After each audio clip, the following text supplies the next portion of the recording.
Hi friends, welcome to my YouTube channel. সকল দর্শক বন্ধুকে আবারও স্বাগতম জানাচ্ছি আমার ইউটিউব চ্যানেলে। আর যা নতুন বন্ধু তাদেরকে আমন্ত্রণ জানাচ্ছি চ্যানেলটি সাবস্ক্রাইব করে পাশে থাকার জন্য। Requesting to my all of new viewers and friends whose are just now connected, please subscribe my YouTube channel and stay connected. আর আমার রান্না ভিডিওটি যদি কোনো অংশ আপনাদের ভালো লেগে থাকে সেক্ষেত্রে প্লিজ লাইক এবং শেয়ার করে পাশে থাকার জন্য অনুরোধ জানাচ্ছি। If you guys are enjoy my cooking video of any of parts, so please to like and share with others, and also requesting to watch the full video till the end because your each and every watch and like the video always increase our video reach. তো please ভিডিওটি like করে পাশে থাকার জন্য অনুরোধ জানাচ্ছি। তো বন্ধুরা, আজকের রেসিপিটি হচ্ছে খুবই স্বাস্থ্যকর এবং একটি ভীষণ মজাদার একটি রেসিপি, যা হবে বাচ্চাদের খুবই প্রিয়। আমাদের অনেক বাচ্চারা আছে যারা কিনা শাক সবজি খেতে একদমই পছন্দ করে না, স্পেশালি বিটরুট। তো মায়েদের অনেক যন্ত্রণা ঝামেলা হয় কীভাবে করে বাচ্চাদেরকে শাক সবজি খাওয়ানো যায়। তো আমি সেই একটা উপকরণ নিয়ে আজকের মূল রেসিপিটি হচ্ছে। তো আপনারা অলরেডি দেখে ফেলেছেন, এখানে মেইন ইনগ্রিডিয়েন্টস হিসেবে আমি রাখছি বিটরুট, গাজর, বরবটি, পেঁয়াজ এবং আদা এবং রসুন কুচি। তো এগুলো দিয়েই একটি পাস্তা রেসিপি করব, যেটা হবে স্বাস্থ্যকর এবং অ্যাট দ্য সেম টাইম সোনামণিদের হয়ে যাবে প্রোটিন সমন্বয় একটি নাস্তা বা একটি ব্রেকফাস্ট রেসিপি। তো আসুন তাহলে দেখে নিই। So friends, today's we are presenting a very delicious and tempting beetroot pasta recipe. I hope this video will give you better insights and also please let us know in our valuable comments. তো চলুন আমরা তাহলে শুরু করে নিচ্ছি। তো এখানে আমি একটি বিটরুটের সম্পূর্ণটা কেটে নিয়েছি এবং সেটা আমি ব্লেন্ড করে নিব।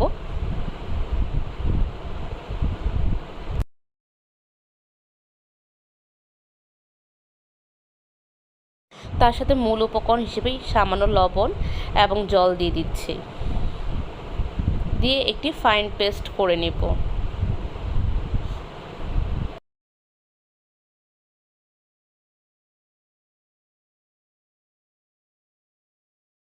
তো দেখতেই পাচ্ছেন এখানে ভালো রকম একটি মিশ্রণ হয়ে গিয়েছে।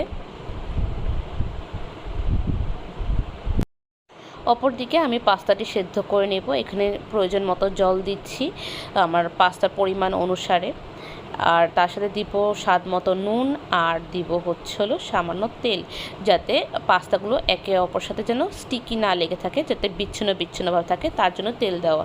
এবং আমরা পাস্তা সেদ্ধ করার পর যখন আমরা এটা ছেঁকে নিব তখন একটু সামান্য তেল দিয়ে মেখে নেবেন, তাহলে পাস্তাগুলো অনেকটা গ্লসি থাকে এবং ছিপকে থাকে না, মানে স্টিকি হয়ে থাকে না। তো আশা করি এই টোটকাটা আপনারা ব্যবহার করলে বা দেখলে আপনাদের পাস্তাটি একদম ঝরঝরা হবে।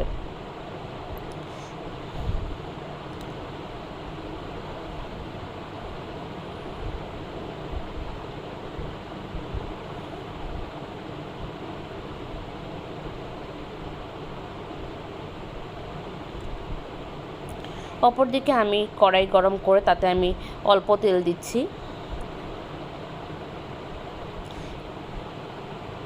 যেহেতু বলেছে এটা স্বাস্থ্যকর, তো এখানে কম তেলই হবে।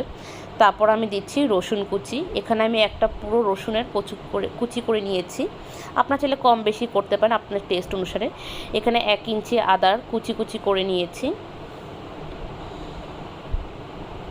এবং আদা রসুনটি একটু ভাজা হয়ে গেলে তখন আমি বাকি সবজিগুলো দিয়ে দিব।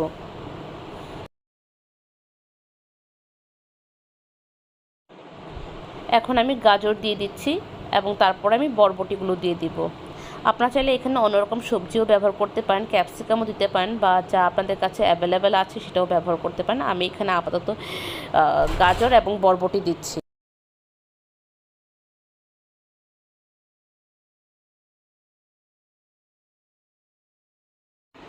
সবগুলো সবজি দেওয়ার পর যা আমি দেখিয়েছি, তারপর আমি 2 থেকে 3 মিনিট ভাজা করে নিব।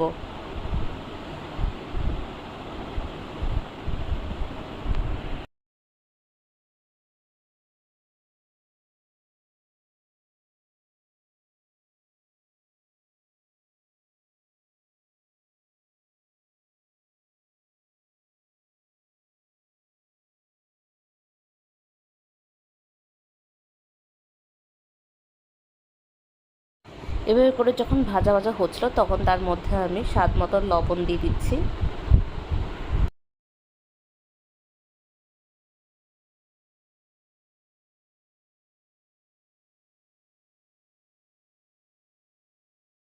প্রায় বেশক্ষণ এরকম নাড়ানাড়ি করার পর এবং ভাজা ভাজা হওয়ার পর আমি এখানে সেদ্ধ করা চিকেনের ছেঁড়া ভার্সন মানে শ্রেডেড চিকেন দিয়ে দিচ্ছি।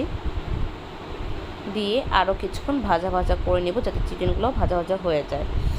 তো এটা মূলত 2 থেকে 3 মিনিটের কারবার। এভাবে 2 থেকে 3 মিনিট চিকেন সহ সবজিগুলো আরও ভাজা ভাজা হয়ে যাওয়ার জন্য অপেক্ষা করব।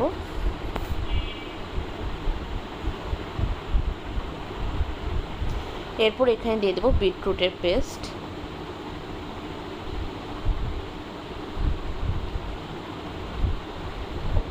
আর এভাবে 4 থেকে 5 মিনিট রান্না করে নিব।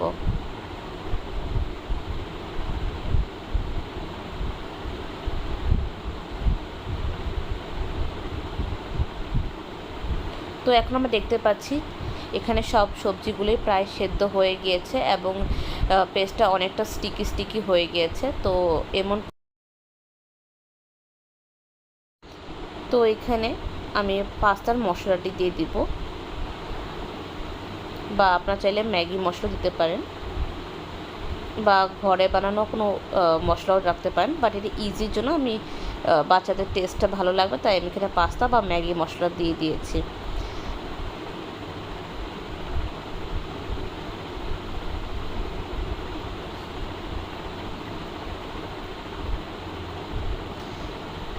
তো এখন আমি সেই কেটে রাখা পেঁয়াজগুলো দিয়ে দেবো। পেঁয়াজটা একদম শেষ পরে দেবো যাতে পাস্তাটার সবজিগুলো যেন সবগুলো যেন আধা কাঁচা থাকে।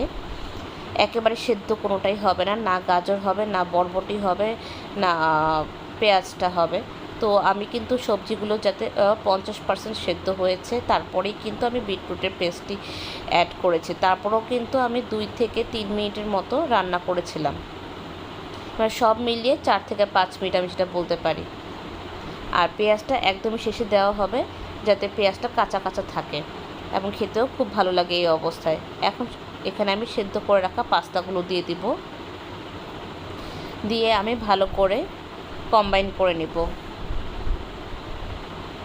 And stir it very gently. এভাবে করে আস্তে আস্তে করে আমি সেই বিটরুটের পেস্টের সাথে পাস্তাটি ভালো করে মিলিয়ে নেব এবং এটা খুবই ধীরে করতে হবে যাতে পাস্তাগুলো যেহেতু সিদ্ধ আছে আর এখানে যেন বিটরুটের একটা পানির পরিমাণ আছে যাতে এবার যেন কেটে বা ছিঁড়ে না যায়, সেই জন্য ধীরে এটা করতে হবে। আর এখানে আমি কাঁচা লঙ্কা বা রসুনের সসটা দিচ্ছি, এটা টোটালি অপশনাল। এটা আপনার চাইলে দিতেও পারেন আবার নাও দিতে পারেন, বা আপনার বাসায় যদি গ্রিন চিলি সস যদি থেকে থাকে সেটাও দিতে পারেন। এটা জাস্ট টেস্টে বা ঝালের মাত্রা একটু বাড়িয়ে দেয়, বাট আপনি চাইলে এটাকে আপনি ইগনোর করতে পারেন। আর এখানে আমি সেদ্ধ ডিম গ্রেট করে দিচ্ছি যাতে বাচ্চাদের জন্য বা বড়দের জন্য সবার জন্য টেম্পটিং লাগে। তো রান্নাটা মোটামুটি আপনার 10 থেকে 15 মিনিটের রান্না। এখানে দেখানোর সময় অনেকক্ষণ লাগে, বাট আশা করি রেসিপিটা আপনাদের ভালো লাগবে এবং কেমন লাগলো অবশ্যই আমাদের মন্তব্য সেকশনে জানাবেন, কারণ আপনাদের একটি মন্তব্য আমাদের উৎসাহের কারণ হয়ে থাকে। So requesting to everyone, please let us know your valuable comments in our comment section, because your each and every comments always motivate us to post something different towards you. And আজকে এইটুকু ছিল। ভালো থাকবেন, সুস্থ থাকবেন। আবারও দেখা হবে অন্য কোনো রেসিপিতে, অন্য কোনো কথোপকথন নিয়ে। ততক্ষণ পর্যন্ত ভালো থাকেন। Tata, bye bye.